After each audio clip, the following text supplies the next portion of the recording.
8वें वेतन आयोग के बाद किस राज्य के कर्मचारियों की सैलरी सबसे पहले और ज्यादा बढ़ेगी? भारत सरकार सरकारी नौकरी करने वाले कर्मचारियों के वेतन, भत्तों और पेंशन का पुनर्निर्धारण रीस्केड्यूलिंग करने के लिए हर 10 साल में एक वेतन आयोग बनाया जाता है। यह आयोग सरकारी कर्मचारियों की सैलरी और जीवन स्तर को बेहतर बनाने के लिए सुझाव देता है।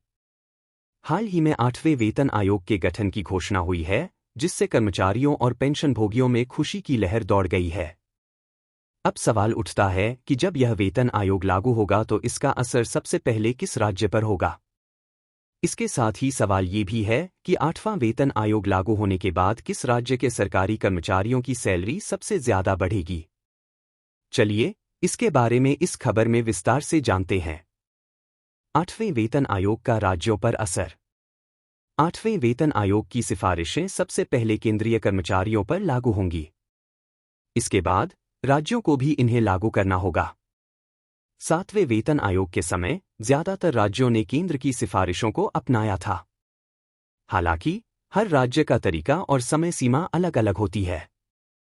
आसान भाषा में कहें तो ये जरूरी नहीं है कि जिस समय से केंद्र ने अपने कर्मचारियों पर 8वां वेतन आयोग लागू किया, ठीक उसी समय से राज्यों के कर्मचारियों पर भी 8वां वेतन आयोग लागू हो जाए। चलिए, अब समझते हैं कि कैसे राज्यों पर लागू होती हैं इन नए वेतन आयोग की सिफारिशें। कैसे लागू होती हैं सिफारिशें? दरअसल, जब केंद्र सरकार वेतन आयोग की नई सिफारिशें लागू करती है, तो राज्यों को इसे कैसे लागू करना है, इस पर दिशा निर्देश भी जारी करती है। इसके बाद हर राज्य अपने बजट और कर्मचारियों की संख्या के आधार पर योजना बनाता है।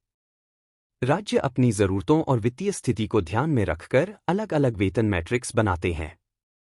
हालांकि मौजूदा वेतन को नए वेतनमान में बदलने के लिए फिटमेंट फैक्टर का इस्तेमाल होता है।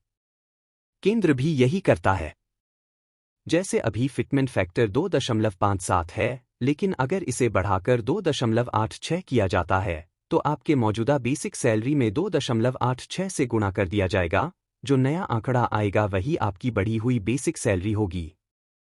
आपको बता दें, महंगाई के हिसाब से कर्मचारियों का महंगाई भत्ता बढ़ाया जाता है। पिछली बार यानी 7वें वेतन आयोग की बात करें तो इसमें राज्यों और केंद्रीय सरकारी कर्मचारियों की औसतन 20 से 25% सैलरी बढ़ी थी। सबसे पहले किन राज्यों में बढ़ती है सैलरी? 8वां वेतन आयोग जैसे ही केंद्रीय कर्मचारियों पर लागू होगा, वैसे ही केंद्र सरकार राज्यों के लिए भी दिशा निर्देश जारी कर देगी। ऐसे में अपने राज्य में इसे कैसे लागू करना है, यह राज्य सरकारों पर निर्भर करता है।